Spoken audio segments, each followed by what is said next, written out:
नमस्ते साथियों।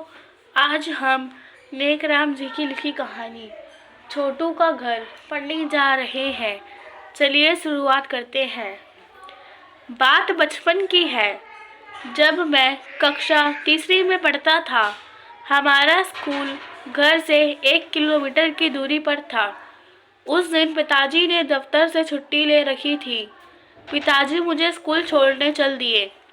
रास्ते में फिर मुझे सीमेंट के बने हुए बड़े बड़े पाइप दिखाई दिए तो मैंने पापा से कहा, पापा जी, मैं इन पाइपों के भीतर खेलना चाहता हूँ। माँ मुझे इन पाइपों से हमेशा दूर रखती है। पापा जी ने मुझे खेलने की इजाज़त देते हुए कहा, यह पाइप पानी की सप्लाई और गंदे पानी के निकास के लिए ज़मीन के भीतर दबा दिए जाते हैं। मैं उछल कूद करता हुआ आखिरी वाले पाइप के भीतर पहुंचा तो वहां एक पुरानी फटी सी चादर लपेटे एक लड़का एक किताब लिए बैठा था। मैंने उसे अजीब निगाहों से देखा तो उसने भी अजीब निगाहों से मुझे देखा। इतने में पापा जी भी मेरे पीछे पीछे आ गए। तब मैंने उस लड़के से पूछा, तुम कौन हो? यहाँ इन पाइपों के भीतर क्या कर रहे हो? तब उसने बताया, मेरा नाम छोटू है, यह मेरा घर है। यह तो पाइप है, मैंने आश्चर्य से कहा। तब उसने आंखें बड़ी करते हुए कहा, यह तुम्हारे लिए पाइप है, मगर मेरे लिए तो मेरा घर है। मैं इसी पाइप में सोता हूँ। भूख लगने पर पास के मंदिर से कुछ न कुछ खाने को मिल जाता है। आज सड़क पर मुझे कक्षा तीसरी की यह हिंदी की किताब पड़ी मिली तो मैंने उठा ली। उसे ही पढ़ने की कोशिश कर रहा था। तब मैंने पापा से कहा, पापा जी, इस छोटू का हमारी तरह घर क्यों नहीं है? यह मोहल्ले से दूर यहाँ पाइपों के भीतर क्यों रहता है? इसके माता पिता कहाँ है? इस बात का पापा के पास कोई उत्तर न था। लेकिन पापा ने कहा, अभी तुम स्कूल के लिए लेट हो रहे हो।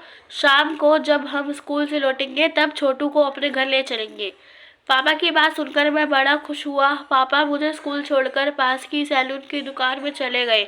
शाम को जब मेरी छुट्टी हुई तो पापा सैलून की दुकान के बाहर ही खड़े थे। कटिंग, शेविंग और मसाज के बाद पापा एकदम युवा लड़के की तरह लग रहे थे। पापा मुझे उंगली पकड़कर घर की ओर चल पड़े। मैं बहुत खुश था। पापा को बताने लगा, आज अपने नए दोस्त को अपने घर ले जाऊंगा। मेरे पास कोई जरूरी कपड़े हैं जो अलमारी में बेकार पड़े हैं, सब छोटू को दे दूंगा।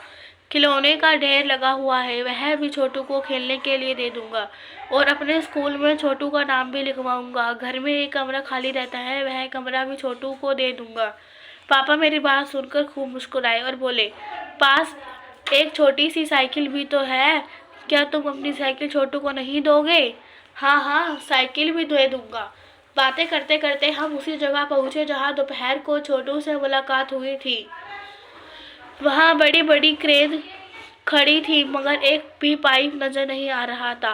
पापा ने क्रेन वालों से पूछा, अभी दोपहर को यहाँ बड़े बड़े चादर पाँच पाइप पड़े थे, वह सारे पाइप कहाँ गए? तब एक क्रेन वाले ने बताया, साहब, कुछ दूरी पर सड़क की खुदाई चल रही है। सारे सारे पाइप हमने सड़क के गड्ढे में दबा दिए हैं,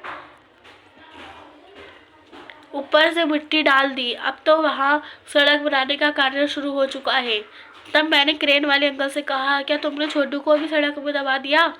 तब पापा ने कहा, मेरा बेटा यह कहना चाहता है, आज दोपहर को पाइपों के भीतर 8 साल की उम्र का बच्चा जो फटे पुराने कपड़े पहने था, क्या तुमने उसे देखा है? तब क्रेन वाला व्यक्ति बोला, जब हमने पाइप क्रेन से उठाए तब हमें यहाँ कोई बच्चा नहीं दिखाई दिया। मैं रोते हुए घर आया। 2 दिन तक खाना नहीं खाया। पापा ने छोटू की तलाश में आसपास के मोहल्ले में छान मारे, किंतु छोटू ना मिला। छोटू मेरी ही उम्र का था। बहुत साल बीतने के बाद मैं पढ़ लिख कर अफसर बन चुका था। मुझे ख्याल आया, छोटू भी अब बड़ा हो चुका होगा, उसे नौकरी मिली होगी या नहीं, समाज के लोगों ने उसके साथ क्या सलूक किया होगा, कुछ पता नहीं। फिर मेरी शादी हो गई। तब भी मुझे छोटू का ख्याल आया, क्या छोटू की भी शादी हो गई होगी या नहीं। कुछ सालों बाद मेरे घर 2 बच्चे हो चुके थे। मैं बच्चों को स्कूल छोड़ने जाता। एक दिन रास्ते में सड़क किनारे मुझे बहुत से पाइप दिखाई दिए। मैं पाइपों को देखकर रुक गया। मेरा 8 साल का बेटा कमल बोला, पापा, तुम पाइपों के भीतर क्या झांक रहे हो? तब मैंने कमल को बताया, बेटा चलो पाइपों के भीतर चलते हैं। मैंने पाइपों के भीतर नजरें दौड़ाई, मगर पाइप सब खाली पड़े थे। धूल के अलावा वहाँ कुछ ना था। कई और साल बीते। आज मैं 43 साल का हूँ। छोटू भी 43 साल का हो गया होगा। वह इस दुनिया में है या नहीं कुछ पता नहीं। अगर वह जीवित रहा होगा तो उसने अपना इतना लंबा जीवन कैसे बिताया होगा। वह अपराधी तो नहीं बन गया होगा, या फिर पुलिस, मगर वह पुलिस कैसे बन सकता है। वह तो स्कूल नहीं जाता था। उसने अपना जीवन बिताने के लिए, अपना पेट भरने के लिए क्या क्या काम किया होगा। अगर वह मेरे साथ होता तो मेरी तरह अफसर होता, समाज में उसकी भी बीवी होती, 2 बच्चे होते, उसका भी परिवार होता। अक्सर मैं खाली समय में बैठे बैठे छोटू के बारे में ही सोचता रहता। उस दिन अचानक मेरी सोच भंग हुई।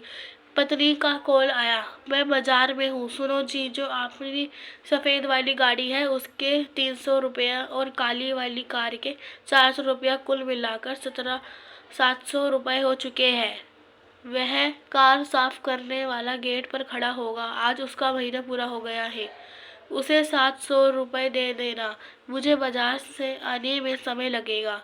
तब मैंने अपनी पत्नी से कहा, उसका नाम क्या है। तब बीवी बोली, नाम मुझे क्या पता, 10 सालों से हमारी कार की सफाई कर रहा है। सुबह 5 बजे आता है, चला जाता है। नाम पूछने की जरूरत ही नहीं पड़ी। मैं गेट पर पहुंचा तो एक बूढ़ा आदमी पुराने कपड़े पहने, हाथ में कपड़ा लिए खड़ा था। बगल में उसके बाल्टी पानी से भरी थी। मैंने पास जाकर पूछा, तो इतने सालों से हमारे यहाँ कार साफ कर रहे हो? तुमने अपना नाम नहीं बताया यहाँ के लोगों को। तब उसने कहा, साहब किसी ने मेरा नाम पूछा ही नहीं। मोहल्ले के लोग यही कहते हैं, कार साफ करने वाला आ गया। ठीक है, हमसे गलती हुई है। अब तो अपना नाम बता दो। साहब मेरा नाम छोटू है। छोटू नाम सुनकर मैं एकदम चौंक गया। सच बताओ। जी साहब, मैं सच बता रहा हूँ, आपसे झूठ क्यों बोलूँगा। मैंने जेब से 500 के 2 नोट निकालते हुए कहा, यह को 1000 रुपया रख लो। तब छोटू ने कहा, साहब 2 गाड़ियों के 700 रुपया बनते हैं। मैं 1000 रुपया आपसे कैसे ले सकता हूँ। तब मैंने जबरदस्ती उसके हाथ में 1000 रुपये थमाते हुए कहा, रहते हो। तब उसने बताया, साहब मंदिर के पीछे खाली जगह पड़ी है, वहाँ कोई नहीं आता जाता, बस उसी जगह को मैंने रहने का स्थान बना रखा है।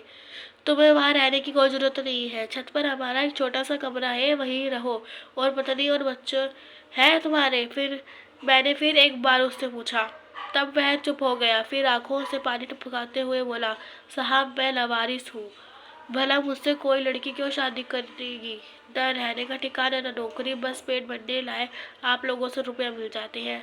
मैंने एक गहरी सांस लेते हुए कहा, मैं तुम्हारे लिए किताबें खरीद कर लाऊंगा, तुम्हें पढ़ना होगा। क्या तुम पढ़ोगे? पढ़ाई का नाम सुनकर उसके चेहरे पर चमक आ गई। उस दिन के बाद से वह हमारे घर ही रहने लगा।